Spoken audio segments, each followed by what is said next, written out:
आपण असा प्रयत्न करतो की येत्या काळामध्ये आपण योजना आणतो की ज्या योजनेच्या माध्यमातून संपूर्ण महाराष्ट्रामध्ये 300 युनिटपर्यंत वीज वापरणारे जे आमचे मध्यमवर्गीय आणि गरीब लोक आहेत या सगळ्यांना प्रधानमंत्री ही जी सूर्यघर मोफत बिजली योजना आहे त्या योजनेला महाराष्ट्र सरकारच्या योजनेची जोड देऊन संपूर्ण 300 युनिटपर्यंत जे वीज वापरतात त्यांना सोलरच्या अंतर्गत आणायचं आणि त्यांना वीज मोफत करायची, त्यांना 1 पैसा विजेचं बिल भरावं लागणार नाही अशा प्रकारची योजना आता आपण या महाराष्ट्रामध्ये राबवतो आहोत। आपल्याला कल्पना आहे आपण मागच्या काळात घोषित केलं होतं की आम्ही शेतकऱ्यांना दिवसा 12 तास वीज देऊ, याकरता मुख्यमंत्री सौर कृषी वाहिनी योजना आणली होती।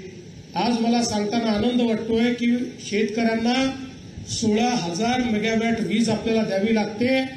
त्या 16,000 मेगावॅटचं काम हे आपण सुरू केलं आहे आणि 2026च्या डिसेंबरपर्यंत जवळपास 80% महाराष्ट्रामध्ये आमच्या शेतकऱ्यांना दिवसा 12 तास वीज 365 दिवस आपण देऊ, कोणालाही रात्रीच्या विजेची आवश्यकता पडणार नाही। आणि अर्थातच ही वीज देताना शेतकऱ्याला ती आम्ही मोफतच देऊ हा आमचा निर्धार आहे। त्यामुळे आमच्या शेतकऱ्यांना एक मोठा दिलासा त्यातनं आम्ही देणार आहोत।